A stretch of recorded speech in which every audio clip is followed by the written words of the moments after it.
Donc bienvenue à vous toutes et à vous tous, aujourd'hui sur ce site là, du Biopôle de Colmar, pour participer à ce colloque de l'IFV sur le changement climatique, comment s'adapter et comment agir. Je suis particulièrement heureux d'accueillir dans cet amphithéâtre des collègues vigneronnes et vignerons, mais aussi des œnologues, des techniciens, des conseillers viticoles, des enseignants, des chercheurs, de tous horizons, alsaciens, mais également d'autres régions. Sur la liste des invités, il y a des personnes qui viennent de Blois, de Chablis, de Reims, même de Bordeaux, de Lorraine et du Portugal. Donc, bienvenue à vous tous. Je vous salue également donc, toutes et tous au nom de l'équipe de la station de l'IFV de Colmar qui a contribué activement à la préparation de ce colloque, ainsi qu'à son contenu avec les différents intervenants de cette journée dense et riche en présentations. Parmi les personnes présentes, je tiens à saluer particulièrement donc, Madame Hogg, donc adjointe au maire de la ville de Colmar, en charge en particulier de l'innovation, à qui je laisserai la parole après mon introduction. Madame Marcoux, également présente, conseillère régionale Grand Est, en charge de la viticulture, accompagnée de Madame Gervais, chargée de mission à la direction de l'agriculture, la viticulture et la forêt de la région Grand Est. Et je salue également donc, Didier Petermann, conseiller régional Grand Est et vice-président du CIVA. Vos présences aujourd'hui sont la preuve que les élus s'intéressent de près aux activités du Biopôle de Colmar et aux axes de progrès pour la filière viticole qui y sont développés de manière collaborative entre les différents acteurs de la R&D présents sur le site, notamment l'INRAE, mais également l'IFV, le CIVA, la Chambre d'agriculture et également l'Université de Haute-Alsace pour l'aspect formation. J'en profite d'ailleurs pour remercier l'université qui nous met gracieusement à disposition cet amphithéâtre. Bien entendu, mes salutations vont aussi vers les représentants de la profession présents dans cette salle. Je salue donc Gilles Erhardt, président de l'AVA, Jérôme Boer, président de la CNAOC, qui est présent également et qui a été réélu récemment président du CRIENAO, Alsace, brillamment. Yvan Angel, président de la commission technique du vignoble. Christophe Bertsch était annoncé aussi, mais il viendra peut-être plus tard. Je salue également donc, Gilles Neusch, directeur du CIVA, qui nous a rejoints, et également Serge Kaufmann, donc, président de l'INRAE, avec qui donc, nous avons des relations très étroites entre l'IFV et l'INRAE. Je salue également les représentants de l'administration, donc M. Simon qui est présent, donc, qui représente l'INAO et les personnes de la DRAF. Merci aussi aux journalistes de couvrir cet événement dont le sujet n'a jamais été aussi proche de l'actualité qu'en cette période où les gelées tardives nous font une nouvelle fois frémir, tout comme l'année dernière à la même époque. Et je félicite aussi d'avance les intervenants de l'IFV, de l'INRAE et du CIVA pour la qualité de leur travail qui vous sera présenté tout à l'heure, cette matinée et également cet après-midi au cours des ateliers. Alors je dois excuser Bernard Engelras, le président donc, de l'IFV national, qui ne pourra pas se joindre à nous comme prévu initialement, mais il sera tout de même présent grâce à une petite vidéo qu'il nous a préparée et qu'on pourra voir ensemble tout à l'heure. Christophe Rioux, directeur de l'IFV, nous rejoint en cours de matinée et clôturera cette première partie de la journée. Donc, il me revient de vous présenter le contexte actuel de ce colloque, et ce n'est malheureusement pas une réelle partie de plaisir, tant la situation est inquiétante. Car les impacts du changement climatique sont trop perceptibles et trop graves pour laisser encore la moindre place aux climato-sceptiques sur la scène publique. Le rapport du GIEC présenté hier a une nouvelle fois tiré la sonnette d'alarme. Depuis l'ère pré-industrielle, donc à la fin du XXe siècle, la Terre s'est globalement réchauffée de 1,1 degré. Cela semble peu, mais les effets de ce dérèglement se font déjà sentir avec une hausse globale des températures et l'apparition plus régulière et plus intense d'événements climatiques extrêmes. D'ici 2050, les engagements pris par les 195 pays membres du GIEC de maintenir la hausse entre 1,5 et 2 degrés semblent déjà compromis. En effet, il faudrait baisser nos émissions de gaz à effet de serre de 50% d'ici 2030 pour y parvenir. Ce dérèglement climatique, induit par l'activité humaine, se traduit par de nombreux phénomènes, parfois irréversibles, de catastrophes climatiques, de déplacements de population, d'impact financier du risque climat de plus en plus lourd. Il y a un peu de friture, j'ai l'impression.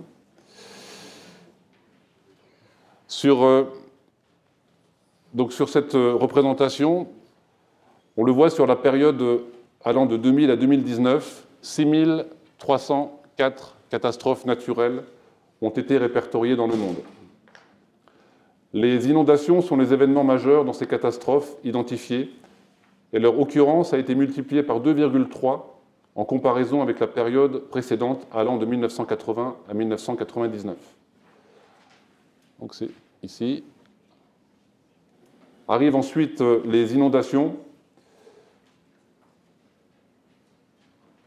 les tempêtes en augmentation de 25%, la sécheresse, plus 10%, les températures extrêmes ont été multipliées par 4 et les incendies en augmentation de 10% par rapport à la période de 1980 à 1999.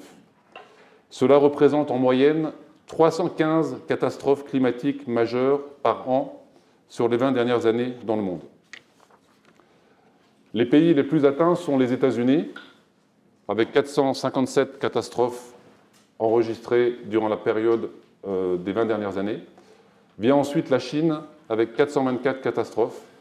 Le continent asiatique est le plus touché, avec d'autres pays comme l'Inde et le Vietnam. Donc on le voit sur la diapo qui est ici. Donc les États-Unis, la Chine et le continent asiatique.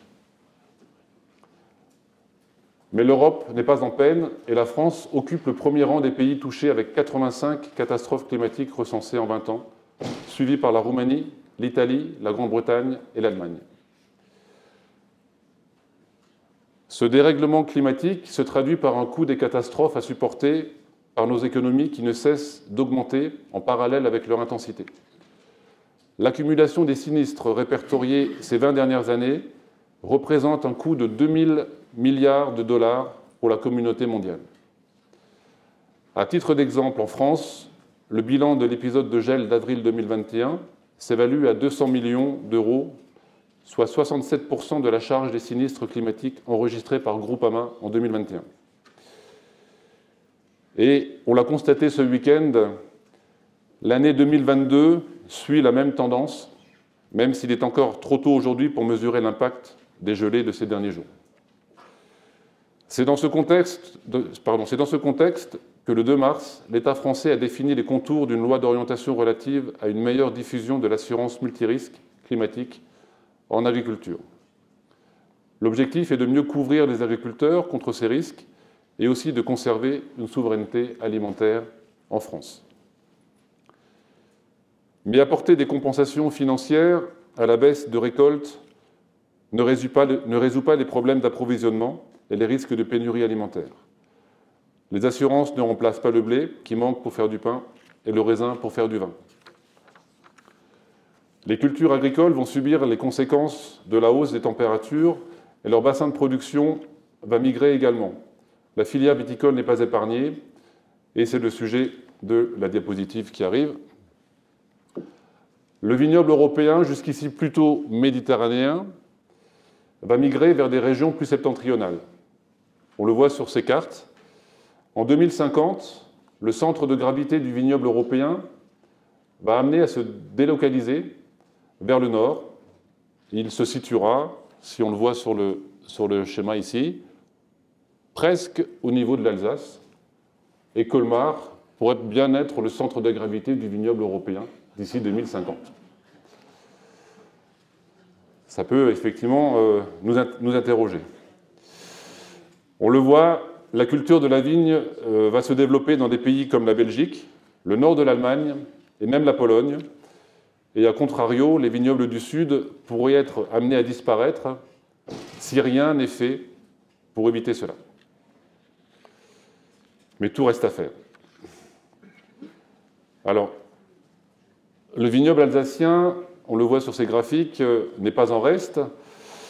Et donc ces informations l'illustrent parfaitement. La répartition des températures, donc le premier graphique, la répartition des températures enregistrées par Météo France depuis 1977, sur ce graphique, montre une nette tendance à la hausse, donc plus 2,4 degrés en 44 ans, sur la température moyenne enregistrée donc en Alsace. Ceci se traduit, donc on le voit sur le deuxième graphique, par une date de véraison de plus en plus précoce, avec un gain de 35 jours entre le 1er mars et la date moyenne de véraison enregistrée depuis 1977. Ces données sont observées sur une parcelle de Gewürztraminer à Berkheim, donc issu du réseau parcellaire suivi par le CIVA. Donc 35 jours de moins. Donc si on prend l'année 1980, ici, on avait une date de véraison moyenne qui se situait le 16 septembre. Et si on prend les années plus précoces, comme 2003, on avait une date de véraison qui s'était donc mesurée le 20 juillet, soit 57 jours d'écart entre l'année la plus précoce et l'année la plus tardive sur cette période de 44 ans. Alors, je ne peux pas m'empêcher de faire un petit clin d'œil avec la diapositive suivante, qui est aussi une manière d'illustrer un peu cette avance de précocité que l'on constate en Alsace. Donc, ville que je connais bien, Bar fête l'ouverture des vendanges chaque année depuis 68 ans, le premier week-end d'octobre. C'était cette fête qui annonçait l'ouverture du banc des vendanges. En 2020, donc il y a 2 ans, à cette période-là, on a fêté la fin des vendanges. Donc vous voyez l'écart qui existe maintenant en termes de précocité. Et l'ouverture des vendanges se fait rarement au mois d'octobre maintenant, mais plutôt de plus en plus souvent au mois d'août. Donc encore un signe qui ne trompe pas et qui confirme bien l'impact du changement climatique sur la maturité des raisins de plus en plus précoces. Alors la filière viticole est consciente des enjeux énormes d'adaptation dus au dérèglement climatique. Cette filière a entrepris une vaste étude pour définir une stratégie nationale d'action. Le projet La Cave donc, a dressé les premières pistes exploratoires suite à des consultations faites dans les différents bassins viticoles entre 2012 et 2016. L'INRAE a été le porteur principal de ce projet en collaboration avec des équipes de recherche multidisciplinaires, du CNRS, des équipes universitaires, et aussi avec l'administration française, FranceAgriMer et l'INAO. Cette étude a permis d'établir 4 scénarios de modélisation qui ont ensuite été présentés aux acteurs de la filière viticole. Donc les 4 scénarios sont là, donc 4 modèles, le modèle conservateur, le modèle innovant, le modèle nomade et le modèle libéral. La stratégie retenue par les professionnels est le modèle conservateur et innovant, qui consiste à conforter les vignobles existants en évitant la relocalisation grâce à des leviers d'innovation contrôlés et en évitant la stratégie libérale. Le changement climatique est finalement un formidable accélérateur pour stimuler la recherche et l'innovation. Des solutions pour l'adaptation sont possibles à condition de maintenir l'augmentation de la température moyenne à 2 degrés. Les moyens investis dans la recherche doivent encore être plus ambitieux et les pouvoirs publics sont plus que jamais des partenaires pour permettre à la viticulture française de passer ce cap. En effet, rien ne sert d'investir dans le marketing aujourd'hui si nos vignes disparaissent faute de solutions demain. Et des solutions, il en sera question durant ce colloque, et c'est bien cela que vous êtes venus découvrir. Les différents intervenants que nous allons écouter maintenant vous permettront, je l'espère, de repartir rassurés pour votre avenir. Les leviers d'innovation doivent permettre à toute la filière de se réinventer pour pérenniser son activité dans les décennies à venir. Pour cela, il est nécessaire de donner de la souplesse à nos règles de production, parfois un peu trop rigides. C'est d'ailleurs le thème du Congrès national de la CNAOC, donc organisé par Jérôme Boer en avril. C'est à travers nos actions, nos choix et notre volonté de participer activement à ce véritable enjeu vital d'atténuation du réchauffement climatique que nous réussirons. Antonio Guterres, secrétaire général des Nations Unies, nous a prévenus. Un retard dans l'action signifie la mort. Agissons en tant que vignerons, mais aussi en tant que citoyens d'une planète en souffrance. Alors tous ensemble, innovons pour rester. Merci pour votre attention.